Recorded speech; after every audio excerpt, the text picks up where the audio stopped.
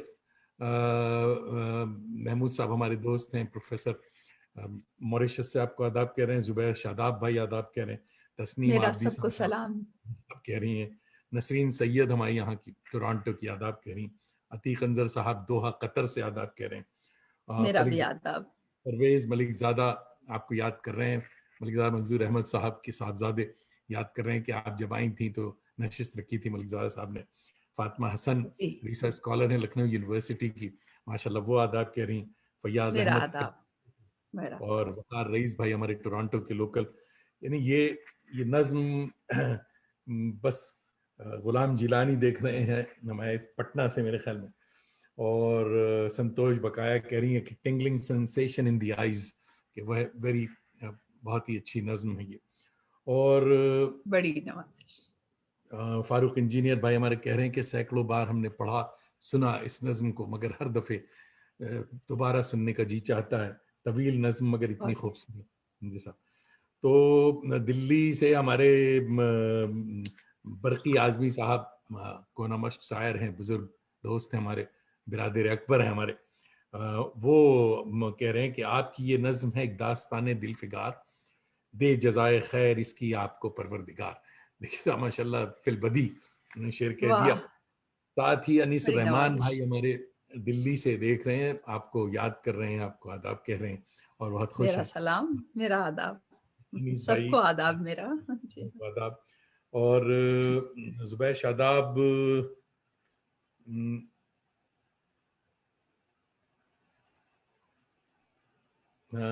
زبیر شاداب بھائی بھی تعریف کر رہے ہیں. اچھا صاحب, یہ اکثر شعراء جو ہیں وہ ایک بات, یہ جو مضافات کی آپ نے بات کی ہے اتنی دلگیر اور اتنے you so proud of it, اور اس نظم کا جو اسی وجہ سے ہوا ہے کہ you proud of your neighbourhood, کہ اکثر شعراء خود کو مضافات کا کہتے ہوئے ذرا جھجکتے ہیں, ہوتے ہوئے بارہ بنکی کے, مگر ہم کسی کو کہتے ہیں صاحب میں لکھنؤ سے آ رہا ہوں, یا غازی آباد کے ہوں کہتے ہیں صاحب میں دلی کا ہوں.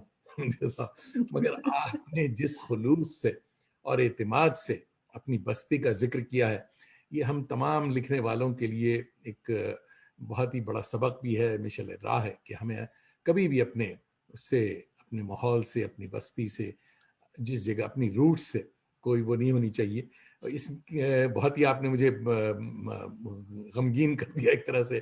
اس ماحول کو تھوڑا سا بدلنے کے لیے ایک لطیفہ آپ کو سناتا چلوں کہ صاحب یہ جو مضافاتی معاملہ ہے, تو اس میں یہ ہے کہ ٹورانٹو میں صاحب ایک کھجور ملتا ہے جس کا برانڈ ہے مضافاتی سلطان. تو اچھا. ہم بڑے چاؤ سے وہ کھجور کھاتے ہیں روز, اور ہر بار ہر صبح آپ کی اس مضافاتی نظم کو یاد کرتے ہیں کہ صاحب بڑی مضافات نوازش.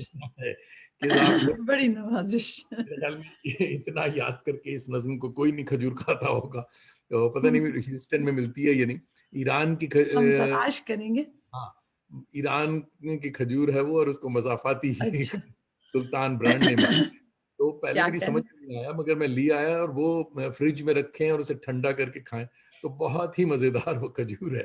تو چلیے صاحب بات آگے بڑھاتے ہیں کہ جی. اور کہ مضافات کی خاندانی تربیت, حلقہ اور پھر ریڈیو کا سلسلہ اور اس کی سرگرمیاں, ان تمام سے پرے کیا ان دنوں, یعنی جو آپ کے شروع کے دن, ان دنوں آپ بھی فورن تھیوریز سے متاثر تھیں؟ یہ جو اردو والے دیکھیے فورن